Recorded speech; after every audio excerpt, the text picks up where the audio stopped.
नमस्कार, मैं हूँ आपके साथ कंचन मिश्रा। अपडेट मीडिया 24x7 में आप सभी का स्वागत है। अपडेट मीडिया 24x7 के समस्त परिवार की ओर से आप सभी को गणतंत्र दिवस की बहुत बहुत शुभकामनाएं।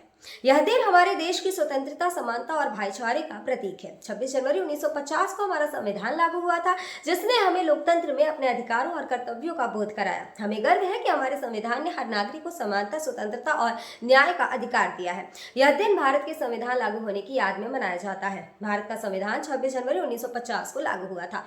इस दिन दिल्ली के राजपथ पर परेड और झांकियां निकाली जाती हैं। भारत के राष्ट्रपति तिरंगा फहराते हैं और 21 तोपों की सलामी दी जाती है। आओ झुककर सलाम करें उन्हें जिनके हिस्से में ये मुकाम आता है। खुशनसीब होता है वो खून जो देश के काम आता है। ना पूछो जमाने से कि क्या हमारी कहानी है, हमारी पहचान तो बस इतनी है कि हम सब हिंदुस्तानी हैं। ना जियो धर्म के नाम पर, ना मरो धर्म के नाम पर, इंसानियत ही है धर्म वतन का, बस जियो वतन के नाम पर। एक बार फिर से आप सभी को अपडेट मीडिया 24x7 के समस्त परिवार की ओर से गणतंत्र दिवस की बहुत। भारत का गणतंत्र दिवस 26 जनवरी को क्यों मनाया जाता है? जैसा कि आप जानते हैं कि गणतंत्र दिवस हमारा राष्ट्रीय पर्व है जो 26 जनवरी को मनाया जाता है। हर साल गणतंत्र दिवस के दिन भव्य परेड का योजना बनाया जाता है जो इंडिया गेट से राष्ट्रपति भवन तक होता है। इस परेड के दौरान थल सेना, वायुसेना और नौसेना के जवान शामिल होते हैं। इस परेड के दौरान तीन सेनाओं के प्रमुख राष्ट्रपति को सलामी देते हैं। यही नहीं, इस दिन तीन सेनाएं आधुनिक हथियारों का प्रदर्शन भी करती हैं जो राष्ट्रीय शक्ति का प्रतीक है। लेकिन आप जानते हैं कि गणतंत्र दिवस 26 जनवरी को ही क्यों मनाया जाता है? दरअसल 1950 ईस्वी में मुझे भारत सरकार अधिनियम को हटाकर भारत का संविधान लागू किया गया था। संविधान को लागू करने के लिए 26 जनवरी का दिन इसलिए चुना गया क्योंकि साल 1929 में दिसंबर में लाहौर में भारतीय राष्ट्रीय कांग्रेस का अधिवेशन पंडित जवाहरलाल नेहरू की अध्यक्षता में हुआ था। इस अधिवेशन में प्रस्ताव पारित कर इस बात की घोषणा की गई कि यदि अंग्रेज सरकार द्वारा 26 जनवरी 1930 तक भारत को स्वतंत्र देश का दर्जा नहीं दिया गया तो भारत को पूर्ण रूप से स्वतंत्र देश घोषित कर दिया जाएगा। जब अंग्रेज सरकार ने कुछ नहीं किया तब कांग्रेस ने 26 जनवरी 1930 को भारत को पूर्ण स्वराज घोषित कर दिया। 26 जनवरी 1950 के दिन सुबह 10:18 पर भारत एक गणतंत्र बना। इसके 6 मिनट बाद 10:24 पे राजेंद्र प्रसाद ने भारत के पहले राष्ट्रपति के रूप में शपथ ली। इस दिन पहली बार बतौर राष्ट्रपति डॉक्टर राजेंद्र प्रसाद बग्घी पर बैठकर राष्ट्रपति भवन से निकले थे। इस दिन पहली बार भारतीय सैन्य बल की सलामी ली। पहली बार उन्हें गॉड ऑफ स्वामित्व दिया गया था। गणतंत्र दिवस के दिन भारत में राष्ट्रीय अवकाश भी घोषित किया जाता है। यह हमारे देश के लिए बेहद ही खास पर्व है। साथ ही यह हमारे लिए बेहद ही गर्व का विषय है कि हमारे राष्ट्र को एक गणराज्य के रूप में स्थापित हुए 76 वर्ष पूरे हो चुके हैं। देश की संप्रभुता और एकीकरण को दर्शाने वाला यह त्योहार हर भारतीय के मन में देशभक्ति की भावना का संचार करता है। 26 जनवरी 1950 21 तोपों की सलामी के साथ तिरंगा फहराते हुए राष्ट्रपति डॉक्टर राजेंद्र प्रसाद ने स्वतंत्र भारत का स्वनिर्मित संविधान लागू किया। भारत के नए युग की शुरुआत के साक्षी देशवासियों सहित सी गोपालाचारी, जवाहरलाल नेहरू, सरदार पटेल जैसे गणमान्य बने। मात्र 3 साल पहले आजादी की सुबह देखने वाले देश ने अपना संविधान बनाकर विश्व को अपनी संप्रभुता का परिचय दिया। हालांकि ये डगर इतनी आसान नहीं थी। इतिहास के पन्नों को टटोले तो मालूम होता है कि स्वराज के साथ ही अपने संविधान, हक और हुकूम की लड़ाई बेहद चुनौती भरी थी। दरअसल अंग्रेजों की गुलामी से त्रस्त देशवासियों को प्रथम विश्व युद्ध के दौरान एक सुनहरा अवसर हाथ लगा जब ब्रिटेन की ओर से मदद की गुहार लगाई गई। भारतीयों ने सहर्ष प्रस्ताव स्वीकार किया और वर्ल्ड वॉर में ब्रिटेन के साथ खड़े नजर आए। यह उद्देश्य के साथ कि उन्हें आगे चलकर अंग्रेजों की हुकूमत से आज़ादी मिल जाएगी। लेकिन एक बार फिर अंग्रेज अपनी बात से पलटते नजर आए और आज़ादी के बदले लेकर आए भारत सरकार अधिनियम 1919। इस अधिनियम का असर ये रहा कि देश के कुछ बड़े प्रांत में दोहरी शासन प्रणाली व्यवस्था लागू हुई। इसके तहत स्वास्थ्य, शिक्षा, कृषि जैसे विषयों को भारतीय मंत्रियों के सम्मुख सौंप दिया गया था। वहीं दूसरी तरफ से सैन्य, रक्षा और विदेशी मसले जैसे अहम मुद्दे वायसराय के अधिकार क्षेत्र में रहे। इसके अनुरूप भारतीयों को यह आश्वासन दिया गया कि इस अधिनियम से पड़ने वाले प्रभावों का विषय में भविष्य में आकलन किया जाएगा। अंग्रेजों के इसी कदम ने जमीन तैयार की साइमन कमीशन की। जो साल 1928 में भारत की धरती पर दाखिल हुआ। साइमन कमीशन ने बड़े ही नाटकीय अंदाज में संवैधानिक सुधारों की समीक्षा कर अपनी रिपोर्ट तैयार की। लेकिन अब समय बदल गया है। अब देशवासी अंग्रेजों के बहकावे में नहीं आने वाले थे, क्योंकि स्वराज के साथ साथ अपने संविधान की मांग भी धीरे धीरे देशवासियों के मन में परवान चढ़ने लगी थी। साइमन कमीशन रिपोर्ट के बाद देश भर में जमकर आंदोलन हुए। इसे शांत करने के लिए ब्रिटिश सरकार ने राउंड टेबल कॉन्फ्रेंस का आयोजन किया। हालांकि देश के सभी वर्ग के नेता इसमें शामिल नहीं थे, इसलिए ये एक असफल प्रयास सिद्ध हुआ। लेकिन जहां एक तरफ ब्रिटिश हुकूमत भारतीयों के इरादों को एक बार फिर भुलाने के जद्दोजहद में लगी थी, तो वहीं दूसरी तरफ देश के वीर सपूतों ने अपने संविधान का खाका तैयार भी कर लिया था। साल 1928 में मोतीलाल नेहरू सहित 8 कांग्रेस नेताओं ने एक संविधान का मसूदा तैयार किया, जिसकी नींव 1921 में भारतीय राष्ट्रीय कांग्रेस के कराची अधिवेशन में तय की गई थी। इस तरह स्वतंत्र भारत के संविधान की रूपरेखा सजने लगी थी। समय का पहिया आगे बढ़ता गया। फिर आया गवर्नमेंट ऑफ इंडिया एक्ट 1935, जिसे हमारे संविधान का संरचनात्मक आधार कहा जाता है। दूसरे शब्दों में कहें तो यह एक फाउंडेशन बन गया, जिसके ऊपर मौजूदा संविधान की भव्य इमारत खड़ी हो गई। एक्ट 1935 भारत के लिए आज़ादी की सुगबुगाहट के साथ आया, लेकिन आज़ादी की आहट के साथ मुस्लिम लीग और कांग्रेस के बीच मतभेदों की खाई गहरी होती जा रही थी। दोनों के बीच तल्खियां इतनी बढ़ चुकी थी कि बुनियादी मुद्दों पर भी समझौते की गूंज तक नहीं रही थी। हालांकि इन सभी विवादों से आगे बढ़ते हुए भारतीय नेता अपने लक्ष्य की ओर बढ़ रहे थे।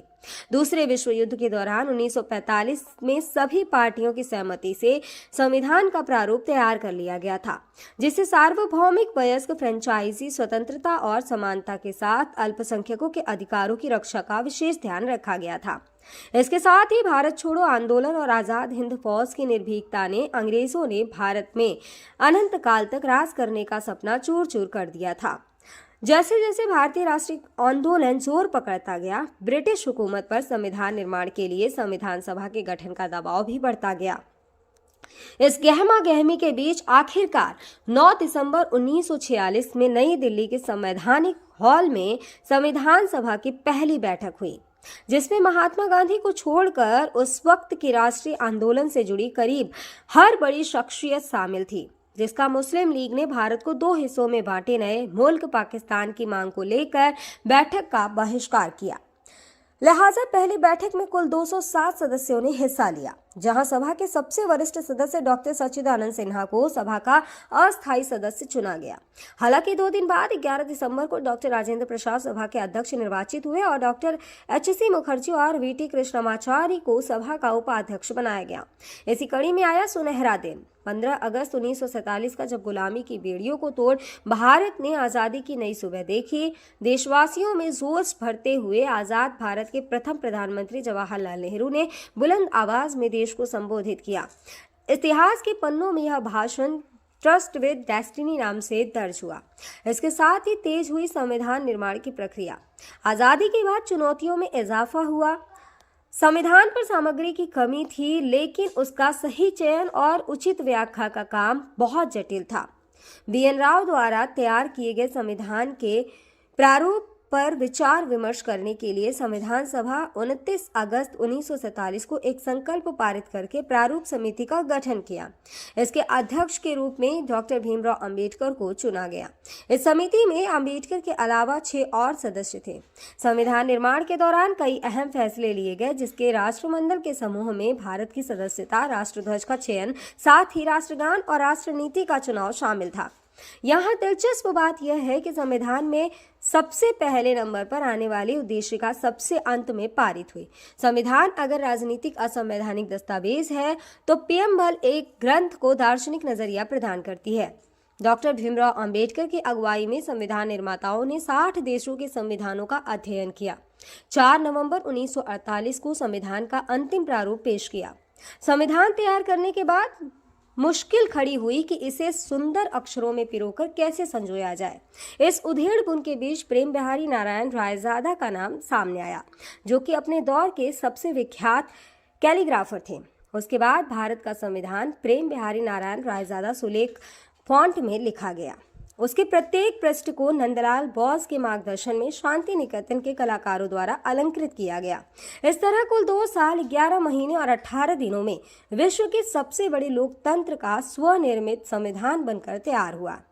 आधिकारिक तौर पर 26 नवंबर 1949 को संविधान को पारित किया गया, जिस पर संविधान समिति के 15 महिलाओं सहित 284 सदस्यों ने हस्ताक्षर किए।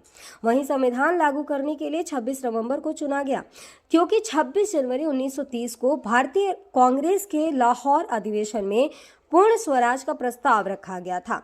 इतिहास में इसे प्रथम स्वतंत्रता दिवस के रूप में भी जाना जाता है।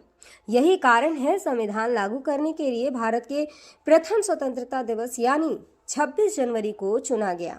26 जनवरी 1950 दिल्ली की सर्दी को देशभक्ति मात दे रही थी, जब राजगोपालाचारी ने अपने शब्दों में भारत को संप्रभु लोकतांत्रिक गणतंत्र घोषित किया। इसके बाद डॉक्टर राजेंद्र प्रसाद को भारत के पहले राष्ट्रपति की शपथ दिलाई गई। उसके बाद सार्वजनिक समारोह की शुरुआत हुई, जिसमें राष्ट्रपति डॉक्टर राजेंद्र प्रसाद और मुख्य अतिथि इंडोनेशिया के अध्यक्ष सुकर्नो हुए और मुख्य अतिथि इंडोनेशिया के अध्यक्ष सुकर्नो भी शामिल हुए। इसी तरह दिनांक 26 जनवरी 1950 इतिहास के पन्नों में स्वर्णिम अक्षरों में दर्ज हो गया। ग्राम रंगरेजपुर, ब्लॉक डुमरियागंज, जनपद सिद्धार्थनगर प्रधान दीपक कुमार और प्रतिनिधि सुरेश की ओर से समस्त गांव वासियों, नगर वासियों और देशवासियों को गणतंत्र दिवस की बहुत बहुत शुभकामनाएं। और साथ ही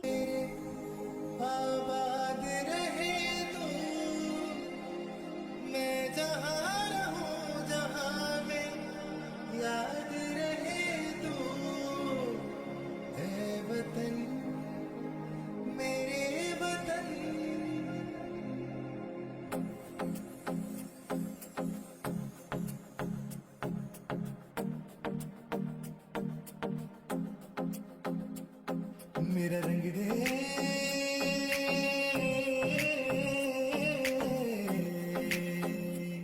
मेरा रंग दे बसंती चोला, माए रंग दे, मेरा रंग दे बसंती चोला, माए रंग दे, मेरा रंग दे बसंती चोला, रंग दे। चीन के बाद अब भारत में भी एचएमपीवी ने दस्तक दे दी है।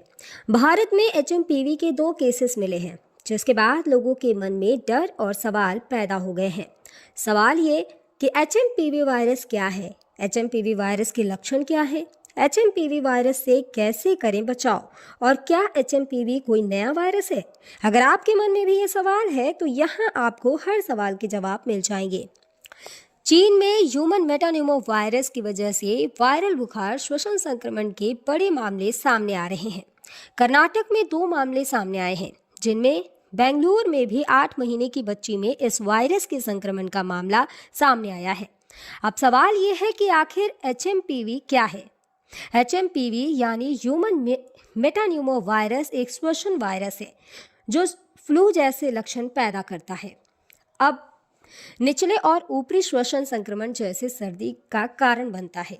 यह एक मौसमी बीमारी है जो आमतौर पर सर्दियों और शुरुआती वसंत में होती है, जो RSV यानी रेस्पिरेटरी सिंसिटियल वायरस और फ्लू के समान होते हैं। इससे बचाव के लिए एचएमपीवी आमतौर पर बच्चों में ही डिटेक्ट होता है। सभी फ्लू सैंपल में से 0.7 फेज में एचएमपीवी होते हैं। इसके लक्षण है कि एचएमपीवी वायरस को ह्यूमन मेटान्यूमो वायरस या ह्यूमो वायरस कहते हैं, जिसके लक्षण काफ़ी हद तक सामान्य सर्दी जुकाम के समान होते हैं। सामान्य मामलों में यह खांसी या गले में घरघराहट, नाक बहने या गले में खराश का कारण बनता है। छोटे बच्चों या बुजुर्गों में एचएमपीवी का संक्रमण गंभीर हो सकता है। कमज़ोर ह्यूमन सिस्टम वाले लोगों में भी ये वायरस गंभीर बीमारी का कारण बन सकता है। कहा जा रहा है कि इस वायरस से संक्रमित मरीजों में सांस लेने में दिक्कत और फ्लू जैसे लक्षण दिखाई दे रहे हैं। इसके इलाज के लिए ज़रूरी है कि इसमें सबसे ज़रूरी होता है कि अगर आपको एचएमपीवी के होने का संदेह होता है या इस तरह के कोई लक्षण आपको नज़र आते हैं तो बिना डॉक्टर के सलाह के कोई भी एंटीवायरल दवाओं का इस्तेमाल ना करें। सांस की बीमारी से जुड़े एक्सपर्ट ने लोगों को मानव मेटान्यूमो वायरस से लड़ने के लिए एंटीवायरल दवाओं का आंख बंद कर उपयोग न करने की सलाह दी है। ऐसे में सावधानी बरतें और बिना डॉक्टर के सलाह के कोई भी दवा न लें। फिलहाल इसका कोई टीका अब तक नहीं है। इसके लक्षण जैसा हम पहले ही बता चुके हैं कि सर्दी जुकाम होते हैं। 2023 में England, Britain, Finland, Australia, Canada, America और चीन में HMPV का पता चला था।